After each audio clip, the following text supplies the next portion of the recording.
Hello, everybody. Welcome to Living Her Legacy, a podcast that celebrates and serves mamas who are choosing to live their best life after starting their families. I am your host, Jill Sutton, and thank you for joining today.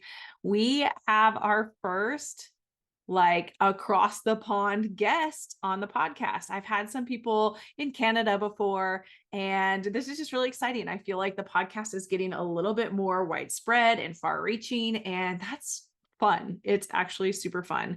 I don't have my phone in front of me right now, but I do believe the podcast has been listened to in like 9 countries, which is mind blowing.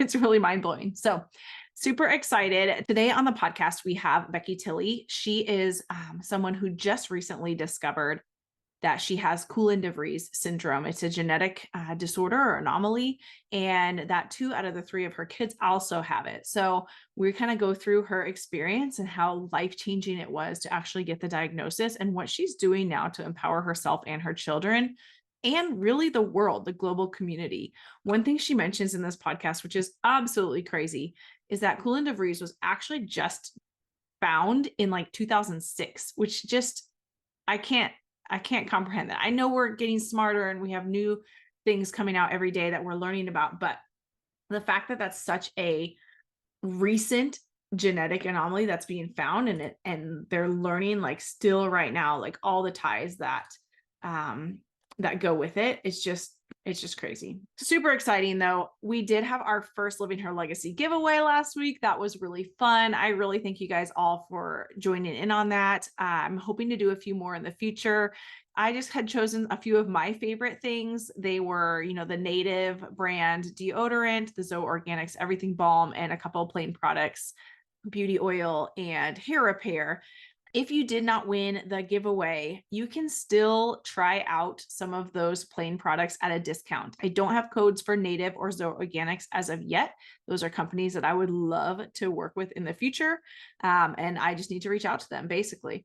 But with plain products, you can use the link to their site in my description of the show notes and click that link, go ahead over to plain products, use code Jill20 at checkout, JILL20, and that gets you 20% off your purchases site wide. And you can use that code. It's reusable, so you can use it anytime. Anytime you go to make a purchase from their site, you're always going to get 20% off using that code. I am an affiliate partner, so I do make a small commission off of purchases made through that link and using that code. I have been using plain products since 2019 at least. So it's been quite a few years that I've been using their products and I love them. I can't tell you, I can't give them enough praise. I just really do love the company, what they stand for, and the hard work that they put into making a really quality, organic, recyclable product, minimal waste, no one single use plastic. It's incredible. So definitely support them if you feel so led. Hoping to reach out to Native and Zoe Organics to see if they will offer a discount code and give me an affiliate connection to with them. I love those products as well. Been using them for a long time. And yeah, make sure that you follow myself, Living Her Legacy podcast, and Thrive Rare on Instagram. I'll link both of our accounts in the show notes because Becky has been so generous and she is going to be offering a giveaway for one of her copies of her books. So we'll be announcing that giveaway soon. Super excited to be able to do that for the listeners and to just spread her message of hope and resilience and encouragement. And she is doing all the things and it's super exciting to see. Once again, the podcast is on YouTube. Please go ahead over to YouTube, check it out. All the podcasts are recorded via video, and I am finally getting through some of them, editing them. They have a video version, so you can watch this and see what I look like, what the guests look like. If I know I don't show my face a lot on Instagram on that account, but definitely go check it out. That would be so cool to be meeting over there and be able to communicate a little bit more. Like I said, the reason I kind of like the YouTube platform is because you can watch the podcast, you can interact about the episodes, you can literally leave a comment or notes about the episodes, and we can talk. We can talk about it. It's so fun. If you are interested in being a guest on the podcast, I highly encourage you reach out to me, check it out. It is so easy to do. We just literally chat, and I would love to talk with you. If you are a mom, or if you are in the service of moms, if you have a business that supports moms, I would love to chat with you.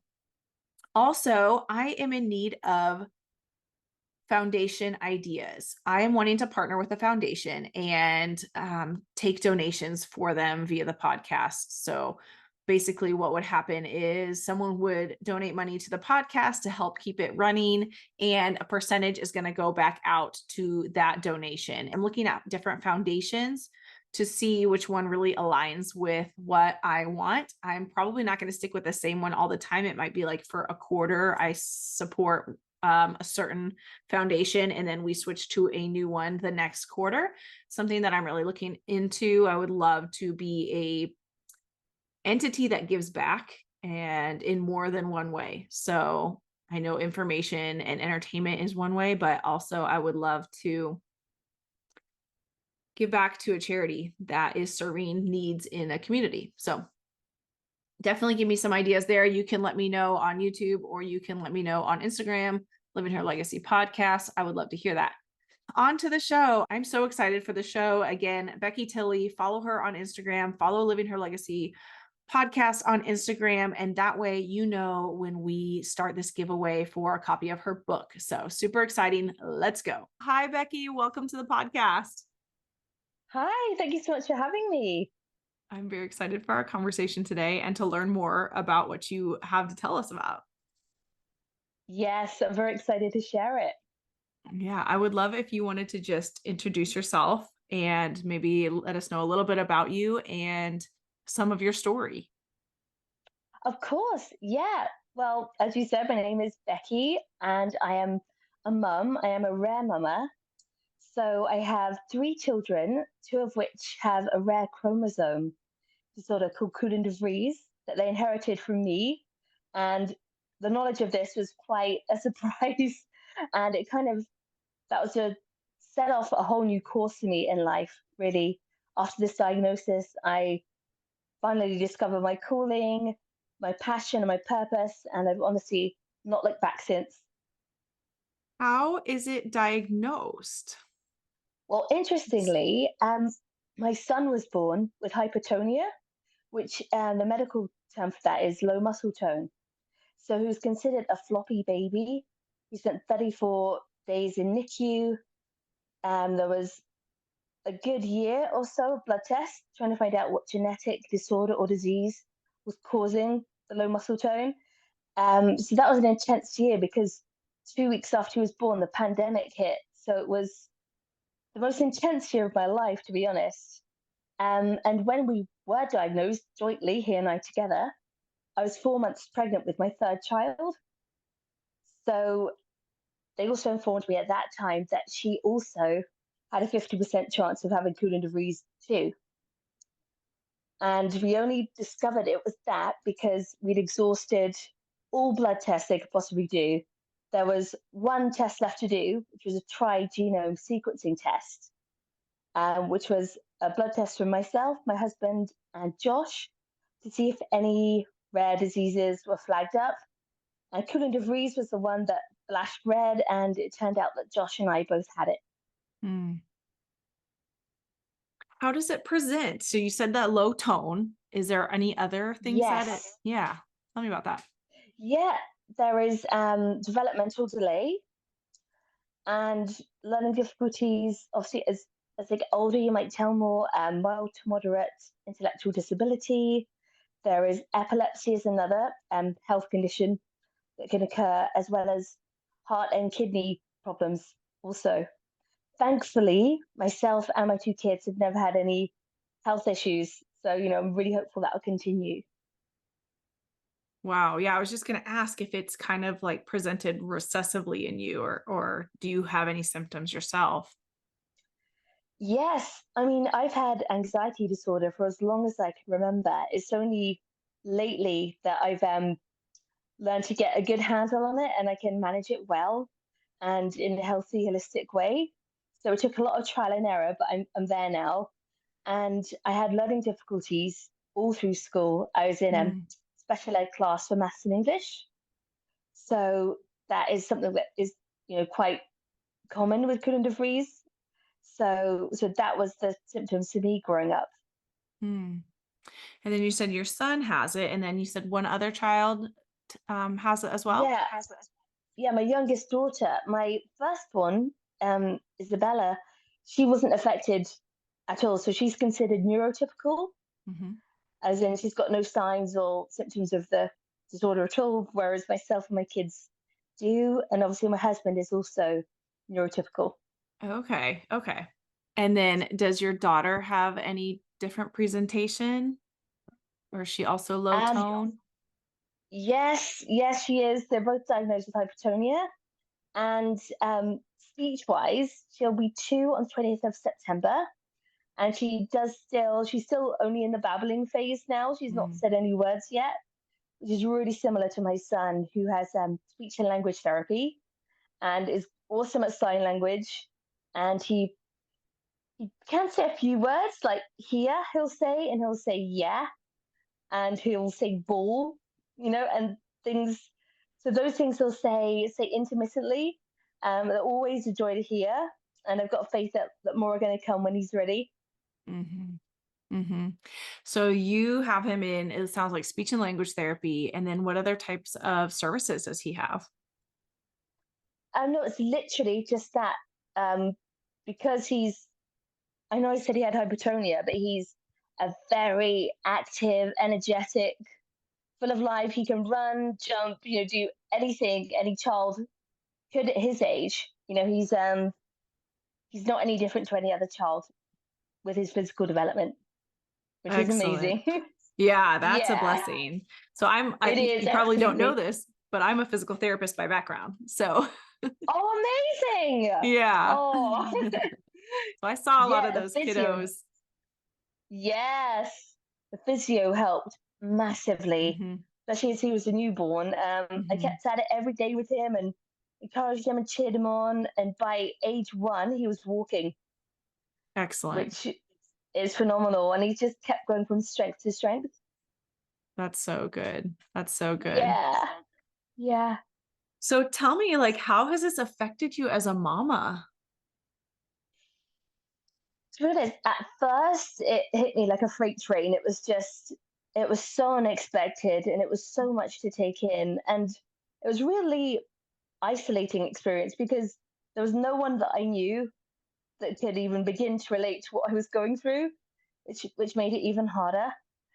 Um, but after some counseling, which I had, found an incredible genetics counselor who was the first person to give me permission to really go into the depths of guilt I was feeling. Mm. That he inherited it from me, and the fears for my daughter on the way that could also have it. She just let me really go into those dark places and fearful places and just be with it. She said it's okay to feel like that, and that was so freeing just to know that I could go there with someone and they just let me be in it. And I think as a result of that, I was able to move through it quicker because I finally had permission to free it, to free myself of all the burden I was carrying of guilt. And once I was able to drop that and see it in a new light, then those guilty feelings, they've not taken hold of me since. Hmm. Wow. Yeah, I feel like as a Yeah. mom, we carry so much of that, like no matter what it is, like Yes. we Yeah. hold on to that burden as something that we have done or we have imparted. And it's hard to sit in that and kind of, I guess, grieve it and also just Yes. work through it. Yeah. Yeah, absolutely. I mean, it's been a blessing in disguise, really, because it gave me a lot of answers as to why I'm the way I am. And looking back at my childhood, why I had the difficulties that I had, and not just at school, at work too, in the workplace, it also affected me. And I always thought, I kind of adopted others' negative opinions of me as a truth. Mm, I thought, okay, maybe I am just stupid, and maybe I don't have any potential, or maybe they're right, I can't achieve anything, and I kind of had such a low opinion of myself. and what I was capable of, because I internalized what everyone else said about me.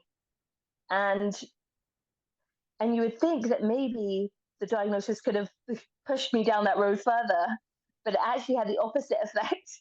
And I took off straight out of it, and I've not gone back down that road. Wow. That's great.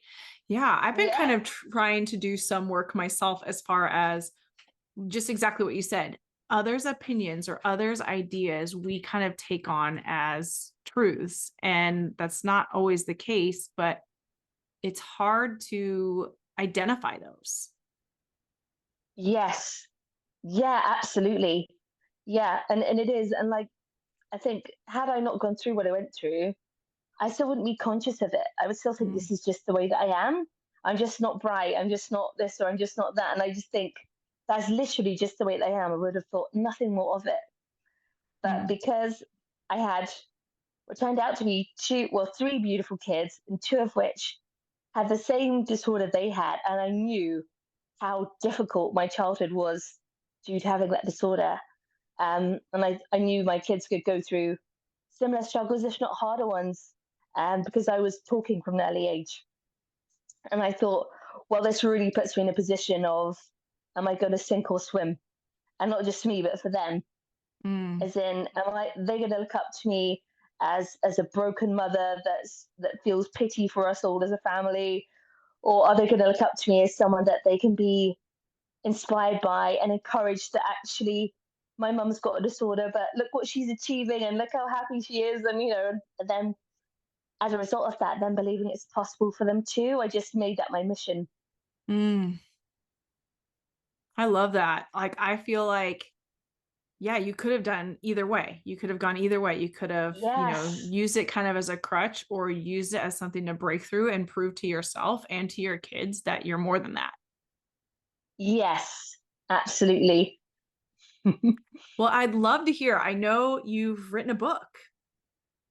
I have, yes. Yeah, it was only published last week, so it's quite new, but it's incredible. It's an incredible feeling because I actually, when I was in special needs English class, I actually wrote my own book then with little cartoons that I drew to go with it, and it was little animal stories. So it's like I had that dream even then as a child Mm, because I loved English, I loved reading, I loved writing, and it didn't matter if I needed additional support. It was still just something I loved to do.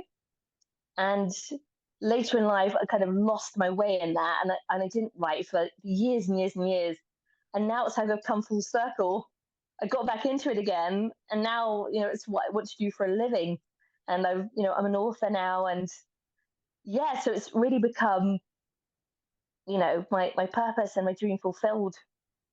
congratulations. That is Thank really you. something to be proud of. Yes, yeah, it was a labor of love, definitely. That's what I've heard about writing is it's a lot harder than people might think. It's kind of romanticized as being an author or writer or something like that, but it's pretty Yes. pretty hard work and you go to some dark places, I think, trying to get those books done. Oh, wow. Yeah, that's really interesting. You should say that because my whole journey of starting the book, I began with a program by Jordan Peterson called self-authoring. And it's when you basically change the narrative of your past. You get to evaluate your present and you get to decide what your goals and dreams are for the future. And for me to go into my past like I did, Mm, and as we said, like you're not always conscious of who or what has formed your identity. You just get up every day and go along with it as such. And because of my children, I really had to confront everything about who I believed I was, everything about what I believed I was capable of. And that did take me to some extremely dark places. Um, I did have to dig deep through a lot of trauma to create that book. Obviously, the beautiful creation came out the other side of it, but for that all to come out in a way that was empowering and that could inspire somebody, yeah, I had to go through the trenches first before I could emerge with something to offer the world. so tell us about the book. What is it called? It's called Thrive Rare, Embracing the Uniqueness Within. because to me, it's what I have is considered a rare chromosome disorder. And before now, I'd only been surviving. And I think, rare to me doesn't just say you've got a rare disorder. Rare can mean anything you want it to mean in terms of you're not living by the status quo in terms of how society says you should live or what your life or who you are should look like. You define that for yourself. And to me, that is rare. So just thrive rare means almost thrive in the way that's true to you, that's uniquely yours. And the whole book is about my journey to discovering that. Because as I've touched on a little already, I grew up for so long. It took 38 years for this turnaround. Mm. And the turnaround's been enormous, like literally life changing. And I see myself in a whole new light. And anxiety disorder as well was something that was all consuming for me, something I once couldn't see past. And now it's got no hold on me in terms of who I want to become. And I actually feel like when I was rewriting my story, I actually became the woman that I wrote about at the end. Because it was through that process, it was messy. Like I said, it was uncomfortable and there were tears and I was just getting it all out on paper. And once I kind of put all the right pieces in place, I thought, wow, like I've literally documented my personal growth journey from upheaving my past to who I've come out the other side as. And that's all now on paper for the world to read. That's amazing. Where can we find the book? It's actually on Amazon. Yeah, I did self-publishing through them, which was amazing. It's really incredible growth experience to do that. And yeah, so it's if you've got Thrive Rare, Becky Tilley, Mhm. I'm happy to share the link. And it's Yeah, available by ebook and paperback. I'm working on the excellent. hardcover, but it's not available yet. Yeah, that's so cool. And I don't know anything about the I've heard of the Amazon self-publishing, but is there any opportunity to do like the audiobook? Oh, it's funny you should say that because I said to my husband how much I love doing, as well as writing encouragements, I love to do videos, as in short little reels for the day, as in here's a message of encouragement. And I said, God, I'd love to like read my book for people to listen to because we've all got our ways. Some people are so busy they don't have time to sit and read that they'd rather just play something while they get on, tidying the house or whatever. And so I am looking into that option. Absolutely, it's something I'd love to do. Yeah, I think that would be so wonderful. I know for me, and really kind of the purpose of this podcast is, mamas that are working on themselves and prioritizing themselves so that they Yes, can live their best life and be a good example to their kids on what that looks like. But one of the yes. things that I know I always put on the backseat is reading. And so I am a listener. I'm an audio listener. I love to I listen to see. books and Yeah, so I think that would be fantastic. yeah. No, it's definitely something I've thought about. So thanks for the encouragement. I'll look into that further now. Yeah, that's excellent. Yeah, and I'll definitely put a link in for your book. That would be so great so people can find it. That would be so fun. Thank you. Yeah. So what's next? You've written a book now. I'm actually already starting my second. I've already moved on to my second, but I couldn't wait to get started actually because writing is really my greatest passion. I know Mm. some people will do a book, they'll become an author, and that's almost the last you see of them. They've done their book, it's out there, and then they move on to something else. That's not me at all. I just want to keep growing this, and I love conversations like this to share my story as well as doing blogs. Having these conversations is such a joy to me, and Mm. I would love to have the opportunity in the future to do speak at events about my story and actually meet people, engage with people face to face would be my next dream come true, I would say. Oh yeah. Get like some sort of speaking speaking gig. That would be so fun. Yes, yeah, that would be incredible, and you bring my books with me to it. Yeah, that's definitely my next goal, I would say. I love that. And I love how, like, I don't know, tell me, did you do anything before this? Like, what was your career path before writing? I actually considered becoming a teaching assistant at one point, Hmm. which, to be honest, looking at it, the fact it didn't work out in my favor is actually a positive thing because I'm not practically minded. I'm not at all academic, to tell you the truth, but I am very creative and I'm very nurturing and encouraging. So when that door closed, and obviously I had my children, the thing that got me on this course was I needed hope stories. Like I said, I love to read. And once I found out, once you're diagnosed, that's the first thing I did when I got onto Google was hope stories of people living with KGBS, as in people living with hypertonia. Where's the hope? I just wanted to soak up whatever goodness of families defying doctors' expectations, or just stories of kids thriving despite the odds. And I found a few, and they were such a kind of comfort and encouragement for me to read. And I just thought, everyone's always told me in life that it was so encouraging. And I thought, how about I give hope to people through my own story, that I take the focus off me and how I'm grieving and what I'm going through, and focus on all the families around the world that could get some hope from what I've achieved in life. And I found a international KDBS support group. And because the first diagnosis was in 2006, they didn't know of anyone like my age with a story to tell. They could tell it like I could. So when I came on the scene, they just thought, we're so happy you found us and given us so much hope. And I knew from that moment, I was like, wow, I think I've like arrived in terms of what I'm meant to be doing with my life. Because I thought, their kids have got KDBS for life. I've got it for life as long as well as my children. So, I can just keep going with this. And this doesn't have to end. I can just keep sharing encouragement. I created my own support groups, UK and international one. I wrote 19 blogs to different rare disease organizations, sharing hope stories. And it was that, it was knowing that I had that positive impact on people.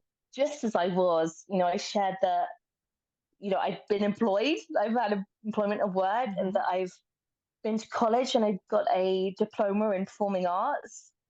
Just kind of, I thought, what?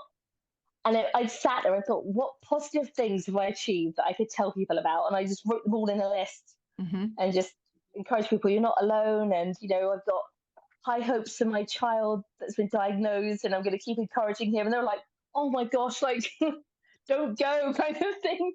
And because they had such a warm response, and I had floods of inbox messages and comments, and I just thought, yes, now I can do something with my writing. Now I can really, you know, make something meaningful out of it that's going to last as long as I want it to. Mm. I heard it said that oftentimes, like, our weakness or what we see as our deficit is like our mission, like our story, our connecting Yes, piece. So I love that you have been able to turn this and connect with so many people worldwide.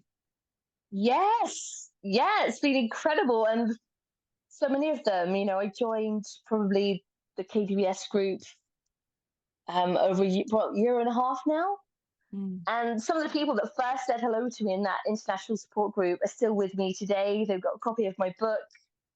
They're following my journey and the journey of my kids. And the fact they're still with me and we're still connected, it's such a blessing. And I really consider, I can't get over the fact that you said it was found in 2006. yes, yeah, That's not that long so ago. it's quite new. Huh. Yeah, I know it's not long ago at all. And I think that was the other thing I think I could offer other parents, comfort, just in the fact that I've lived it. I am living it myself here and now, and I have for the past 30, 39 years. And I Mm. thought, and I think by giving them hope and comfort, it offers me the same in return. So I just think, yeah, so it's given me a very empowered perspective on it, because I don't know what it's like to be neurotypical and find out your children have a rare disorder and have to get your head around that with no idea of what that really means. Whereas because I've had, like I said, the learning difficulties and all those things, and not feeling like I can get on at work, and it's given me this feeling of I'm prepared for the kinds of things that kids can encounter, and I'm making Mm. sure I'm battle ready for it, so I can show up as like the warrior mum that they need me to be. And I think that really helps parents to see that, to see me embodying that mindset about it, and that positivity about how their life's going to turn out. I think it's something that they can soak up themselves. Feel like we've danced all around this question because you've pretty much answered it several times, but I always have to ask it, what does it mean to you to be living in your legacy? To me, it means changing future generations, Mhm. because I think before my kids were born, and I can see from my parents, my dad, funny enough, my parents were both tested for KDVS. Neither of them had it, but they had their challenges growing up, especially my dad as well. And he had learning difficulties at school, had the same kind of issues I did, but for different reasons, because we Mhm. all learn at different paces. But Mhm. he did have his struggles. And I thought, okay, well, now my kids are going to grow up and they're going to look at their learning difficulties and their struggles at school or making friends, whatever that may be, and think, look at my mum. Then my mum's got friends and she's got a life and she's fulfilled and she's happy. And so I'm redefining for future generations what it means, because I don't know how much further down the line this syndrome is going to show up. Mm. My firstborn daughter didn't have it, but my other two did, and me. And again, my parents didn't have it, and I did. So whether future generations in my family have this syndrome or not, owning what makes them unique and seeing the beauty and the brave in it, even when it means they don't fit in, that is what I'm changing. That is what I'm creating for my kids to be able to pass on, and on and on and on. That's beautiful. That really is. Thank you for sharing that. Thank you. Hey, you mentioned something earlier about kind of having anxiety like most of your life. And Yes. I Yeah. know for some people like that they do carry on like quite a bit of anxiety. Is there anything that you've like learned to do to like calm yourself down in a moment, or is there an exercise or a practice that you've tried or that works that you don't mind sharing with us? Yeah. Yeah. Of course. I mean, I always encourage people. I did a video about this earlier, to be fair, because I previously did a blog post about how I'd been off anxiety medication for 2 months, how I'm living my best life, as you said. I'm passionate and fulfilled, and don't even watch TV anymore. I've got that much creativity flowing that I just don't want to. Mm-hmm, I mm-hmm, don't want to stop. Besides being with my family, I just want to carry on and keep building Thrive Rare. And I said it's such a radical turnaround from where I was, where I was barely coping. And then someone left a comment and said, for some, like, congratulations, that's amazing, but for some people, it can be really dangerous to come off the medication. And I just thought that is such an important point that I then wanted to make and let people know, is that I'm not saying drop your meds and just have a positive attitude. Like, no, I wouldn't suggest that at all. And I shared my experience was that I tried that. I tried going cold turkey a number of times, and that smacked me in the face every mm-hmm, time. I just mm-hmm. wasn't ready. I didn't have the foundation in my own life in terms of healthy eating, in terms of positive self talk, doing something that I enjoy every day that fulfills me and that I can make part of my daily routine. I get up first thing before my kids are awake to do my writing because it's what I enjoy and it's what lifts me up to start my day. And reducing sugar, because with anxiety for me, I've been a comfort foodie my entire life. It's always driven me to sugar and biscuits, cake, all the kinds of things that only kind of drive that anxiety to become bigger. Mm-hmm. And so I've reduced that drastically. I have a great deal less amount of treats or junk that I used to. I eat a lot more whole foods and protein and fats. So just things that keep me more calm and focused. So I focus on that. And yeah, just not comparing myself to other people, because that's another thing that created an enormous amount of anxiety Mm. for a long time, was why aren't I like everyone else? Thinking I was deficient in some way because I couldn't do what everyone else was doing. I couldn't achieve what they're achieving. So therefore I'm less than everyone else. And once I changed that mindset and mentality and owned everything that makes me strong and everything I have to offer the world, again, so the culmination of all those things reduced my anxiety so greatly that I am now medication free. But that was a process. I ended up Mm. weeding myself off my medication gradually. Because instead of having a tablet every day, I'd have a 2 day break, then a 3 day break. And before I knew it, I just was depending on it less and less. And now I've got so much going on that anxiety doesn't have time. I don't give it time to get a hold of me like it used to, Mm-hmm. because I know the signs. I know when I feel overwhelmed. And sometimes I think when we're overwhelmed, like for me, it used to just shut me down. I used to feel incapable of doing anything. I just sit there. Mm-hmm. And now, when I feel overwhelmed for whatever reason, I'll get up and I'll do something, even if it's folding away the laundry and putting it upstairs, Mm-hmm. or Mm-hmm. it's washing up, or tidying some toys in the boxes. Just something that make you feel productive and in control. Because I also think anxiety gives you an out of control feeling, Mm-hmm. especially when it's depending on the severity of it. So it just brings me back to the present when I find something practical to do that gives me that little sense of achievement. It just, yeah. So those are the things that I do daily to keep me in check. Yeah. And I'm sure that took a while to kind of get all that in place. Just like you said, like changing your Yes, diet takes years a and years and years. while. Yeah, yeah. And again, same as trying to come off medication, have to go back on.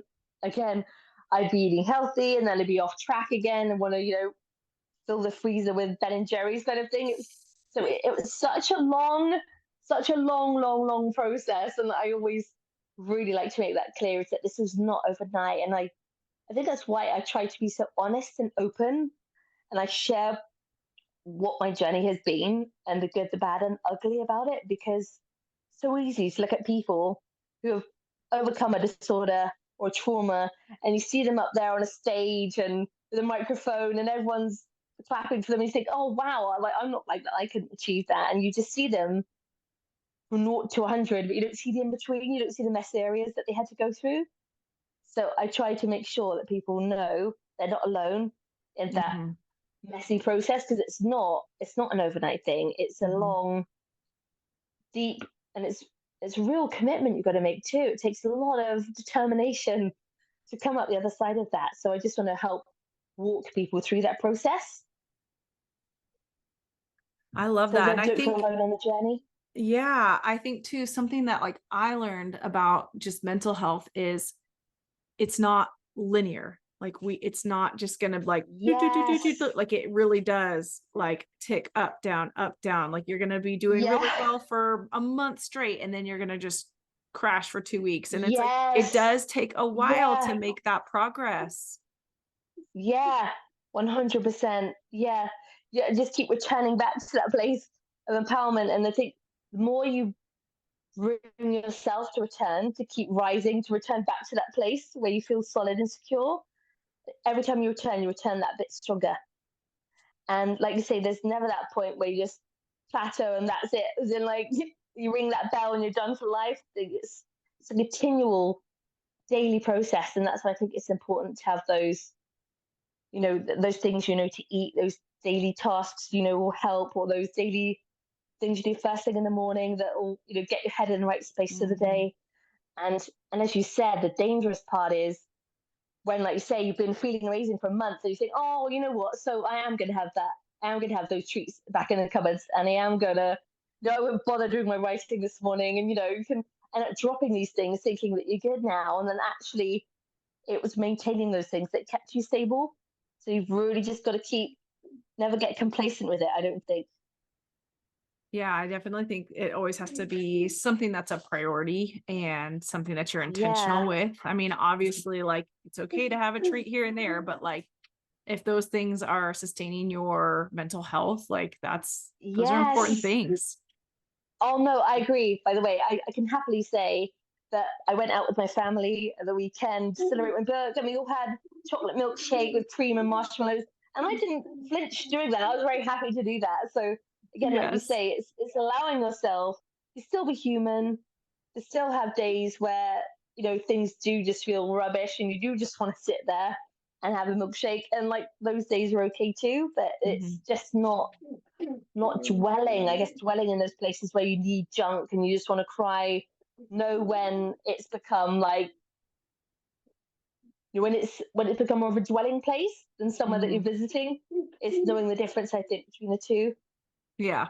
That's something I feel like really flipped in me too in this last, I would say 2 years, was trying to find some things that fill me up and make me happy. Like just like you said, Yes. doing something that makes you Yes. happy every day and figuring out what I could do that was kind of sustainable, right? Yes. Yeah, that's a really important. Yeah. It doesn't have to be something huge or take forever or whatever, but yeah, I'm just trying to find those little things that like make me happy. And then the one thing that I've been working on now is like kind of fluctuating with it. So like if maybe like reading in the morning for like 10 minutes, like I might just get 10 minutes in and that might be it, is something that I like to do. And I might do that a few days in a row. And then the next day I might be like, I want to listen to a podcast. And that's okay. Like Yes. not Oh, like yeah, getting on completely. myself or like changing it up, and not being like, oh, you were Yes. supposed to do this for a Yes. month Good to have a straight. mix. Yeah. No, completely. Yeah, that's like I can relate to that in the respect that some days I want to do a post and I'll have like a blog ready to like bust out on social media. And other days, I just want to do a little video of encouragement. And it's okay to alternate. I just think, like you said, it's whatever it is that lights you up. And there might be Mhm. multiple things. You might have one thing that's like your everything, or you might have, what, I've actually got a number of things that I can go in between and still get that same like self love feeling out of doing it. I think it's a key thing anyway. I agree. I agree. Yeah. Becky, if you could speak to your like the child in you or the 10-year-old self, like what would you say or what encouragement would you give yourself? I would say, firstly, you're not stupid, because I would say as a child was when I had the strongest belief that there was something wrong with me, that I just couldn't keep up with my classmates. Teachers would get frustrated with me and annoyed, and I'd go home upset. I could understand, like my friends could. And the whole time, it wasn't that I was less than anybody else or that was not capable of learning. I just learned in my own unique way and time. And to me, that's okay. It's okay to learn differently to other people. I think it would be wrong to expect everyone to learn at the same pace in the same way. And I think that's what makes us all rare, in terms of like we've all got our own way of processing the world, of processing life and experiences and ways of learning. And I would just love to say it's okay that you learn the way that you do.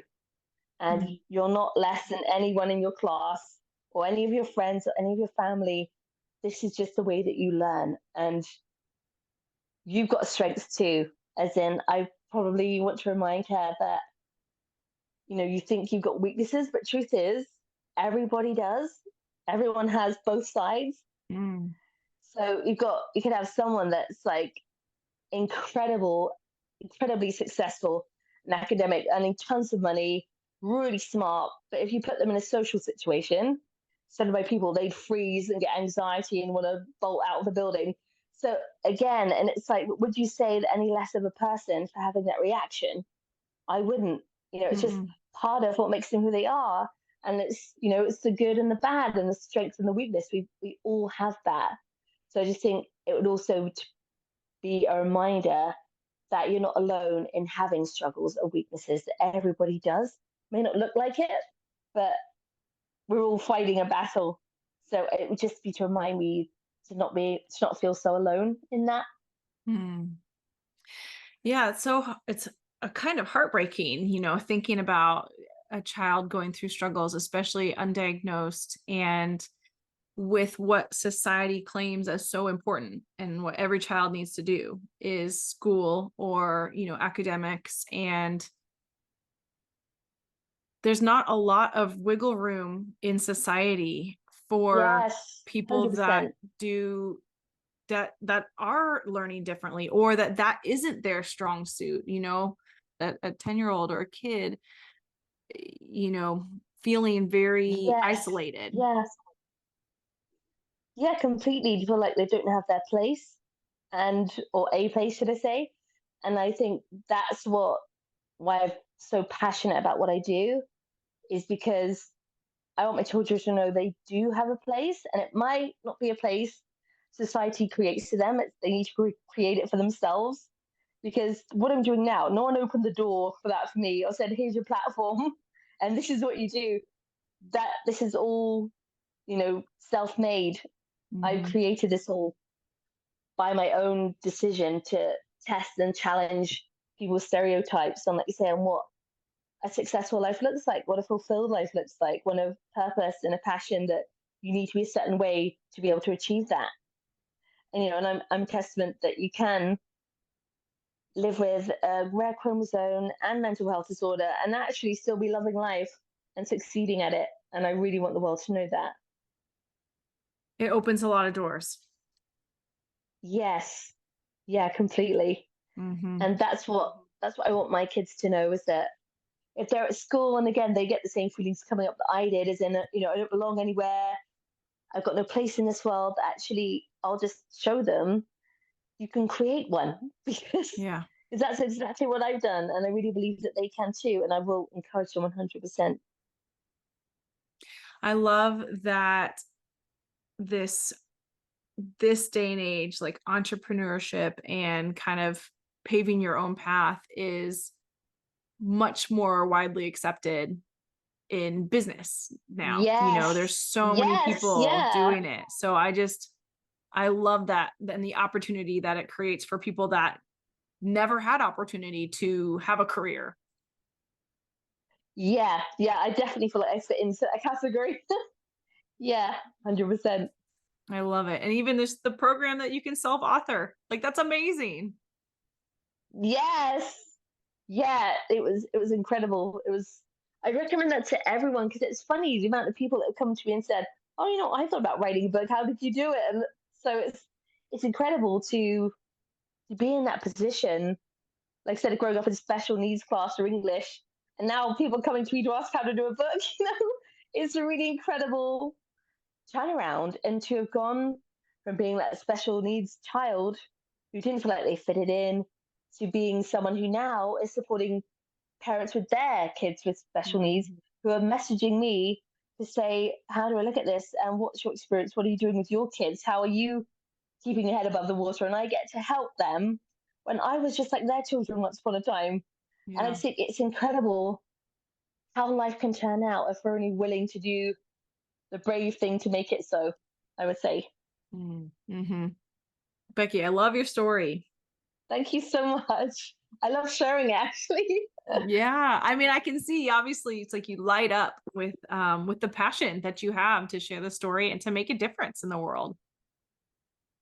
Yeah, I mean, it's really incredible to see that dream's been realized. I actually posted earlier a video of me in 2017 trying to share a message of encouragement with the world about we've all got our unique print to put in the world, and and it was literally like I said, from 2017, it's like a part of me knew I'd be doing what I'm doing now because I had no such opportunity then. There's no Mhm. diagnosis.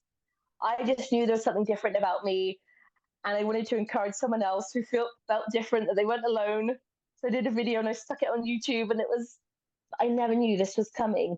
So it's like it's been laying dormant all those Mhm. years. And then that diagnosis hit, and it's just poof, that it's just appeared, and I just ran with it, like with everything I've got. Yeah, it's definitely something that's been placed on your heart a long time ago. Yes.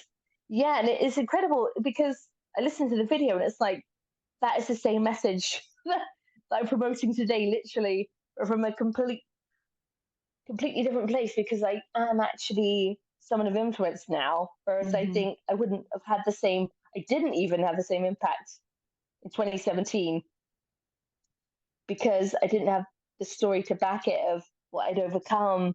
Mm. And, my children who've really driven me to become the woman that I am today. So there's definitely a time for things, I would say, as well.